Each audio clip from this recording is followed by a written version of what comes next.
Hey y'all, welcome back to my channel. In today's video, I'm going to be doing a very detailed video of showing you guys how to make lotion. My baby's right here, so you guys may hear her periodically. Lotion is when you bring water and oil together with an emulsifier and you create something that moisturizes your skin or enhance the beauty of the skin. That's what lotion is. In this video, I'm not going to be giving you guys a straightforward recipe. I am going to give you guys different ratios for a formulation. My goal for this video is really to teach you guys how to start making lotion and just the basics of lotion. So in this video, I will be showing you guys different ratios of water in a lotion formulation. So I will be starting off at 90%. I will be showing you guys 80% and 70% lotion. Anything below 70%, in my opinion, to me is more like a cream consistency, and some people may consider it an emulsified body butter. So the things that a lotion has to include to be considered a lotion is water is typically the main ingredient in lotion, and water is a great moisturizer for the skin.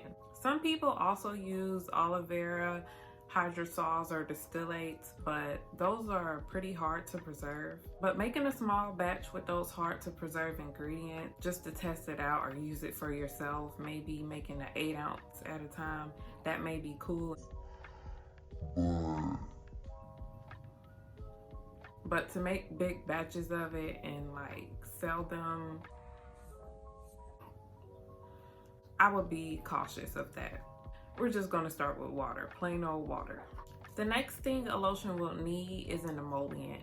You could use an ester, or oil, or any butters. Most people use esters if they don't really like a too oily lotion, or they want an oil-free lotion. An ester is a great replacement for oils. The next thing you will need is an emulsifier, of course, because oil and water do not mix, so you will need something to marry them together, and that will be an emulsifier. You could use emulsifiers like BTMS 50, Lotion Pro 165 from Lotion Crafters, and Emulsifying Wax. And now, attention people, beeswax is not an emulsifier, it's a wax.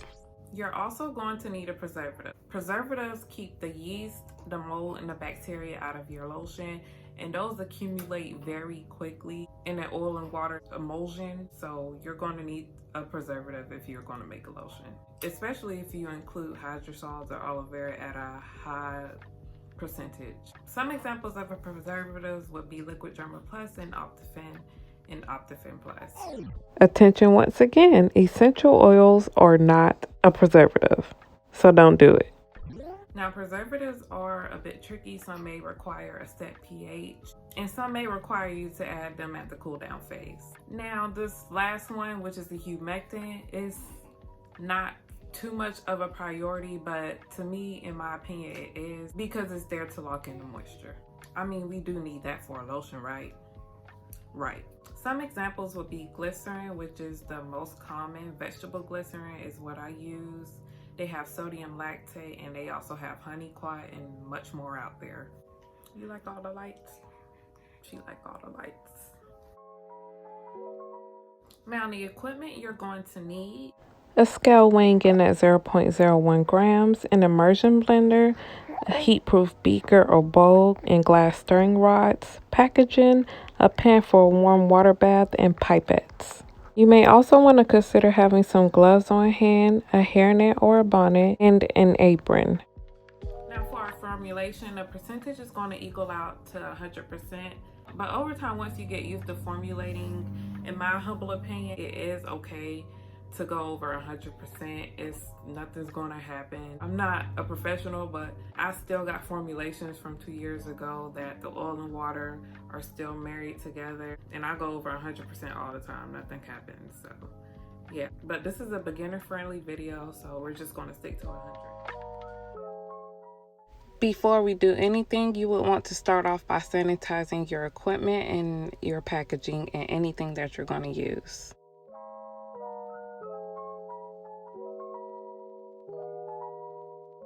We're going to be starting off with the 90% water phase lotion, and here's the formula if you guys would like to follow along.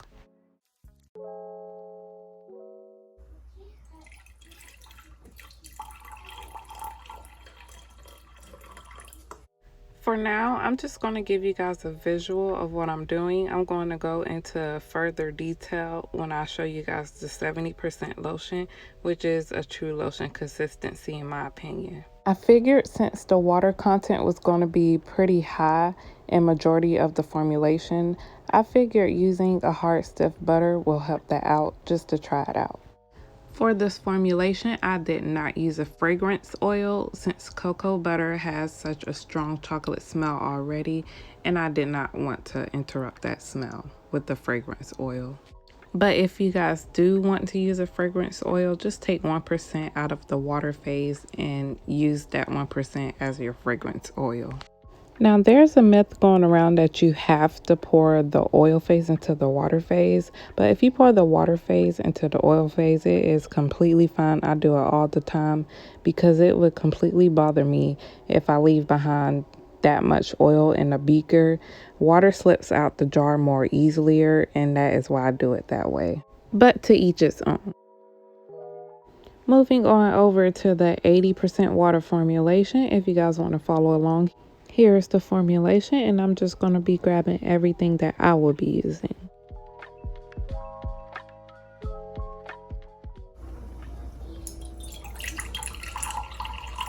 What you guys may notice is that I'm grabbing different ingredients for each formulation because I'm experiencing with them as well. And that is because when I first started making lotion, I would use tons of ingredients in one single lotion. So I just want to get to know each ingredient and use like one thing from each category at a time. Now, there's typically 3 phases in lotion making. You have your water phase, which is where all your water soluble ingredients will go. Then you have your oil phase, which is where all your oil soluble ingredients will go. And then we have your cool down phase, which is 9 times out of 10 where your preservative will go, and your fragrance oil and anything else that's heat sensitive. Moving on to a true consistency of a lotion, in my opinion, I'm going to grab everything that I'm going to be using once again.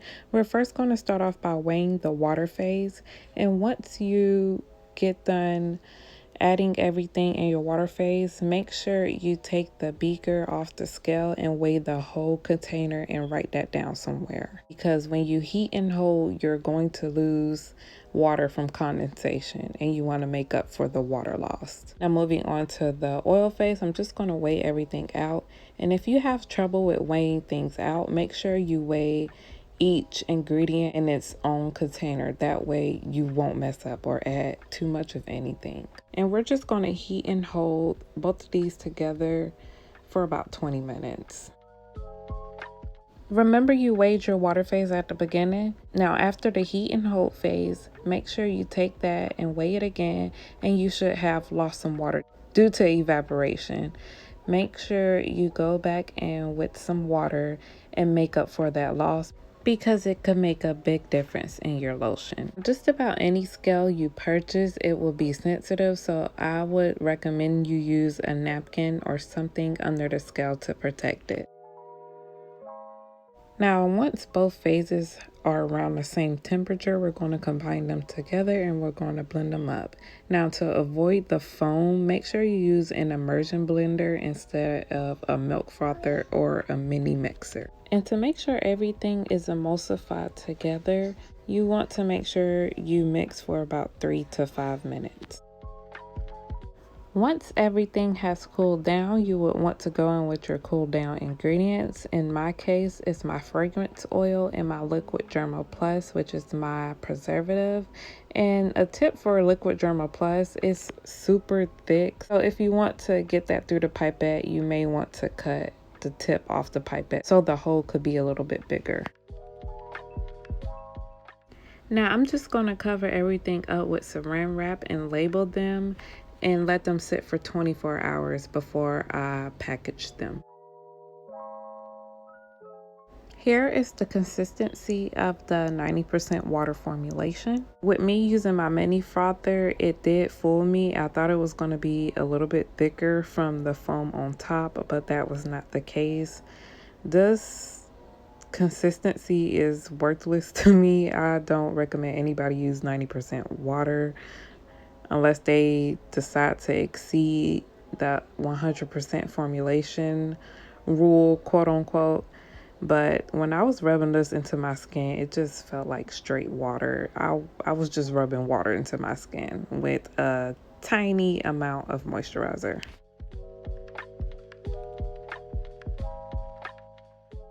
Moving on to the 80% water formulation, this formula was actually pretty decent and it turned out very nicely.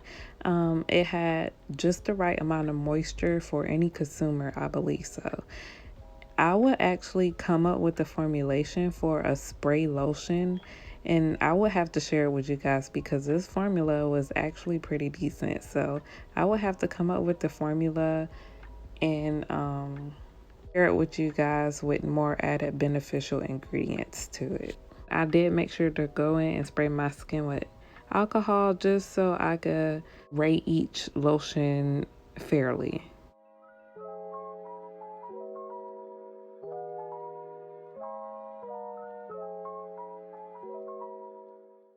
Moving on to the 70% water phase lotion. This lotion was bomb. It surprised me when I rubbed it into my skin, but the consistency was so nice. The feeling it left on my skin, the cushion, it wasn't a high amount of drag time. It just absorbed right into my skin and it took no time at all. Like, just using the simplest ingredients and the minimum ingredients could be very beneficial, and it could turn out very good in the end, which is what I got. And like I said before, I never really started off making simple lotions. I just jumped straight in and started making difficult lotions with difficult ingredients. So now that I'm formulating with just simple ingredients just to learn each ingredient, it is actually a true beauty because this lotion was bomb. It was bomb. Now, if we use different ingredients, the viscosity will differ, but it had decent conditioning and moisturizing properties. And here are their lotions after maybe 3 days. The 90% water is cloudy and is useless. The 80% water is pretty decent and stayed the same, and so did the 70% water formulation. Here are some final tips in my humble opinion. I'm looking down periodically because my notes are on my iPad, by the way. Somebody will be cutting grass. Like, why? Why? But before bottling up your lotion or your creation and whatever packaging you have, make sure it's 100% cooled down. Another thing is to date and label your products, the date you made it, to keep track of your experiment.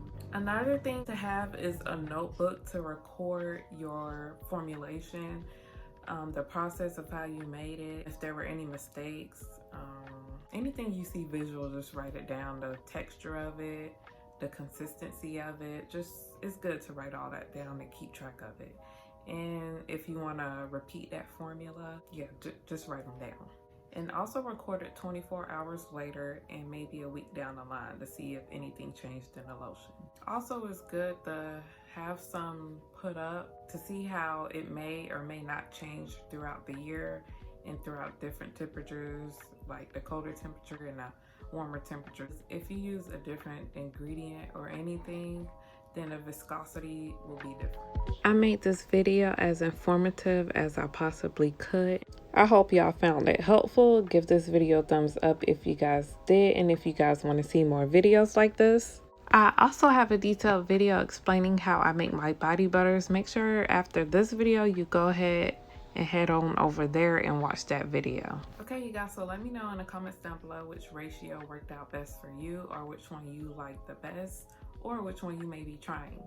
And maybe next week I will be uploading a video of a more complex lotion recipe that has added ingredients that will be more beneficial to the skin. So be sure to subscribe and hit that bell notification for when I do post that video. I'll see you guys in the next one.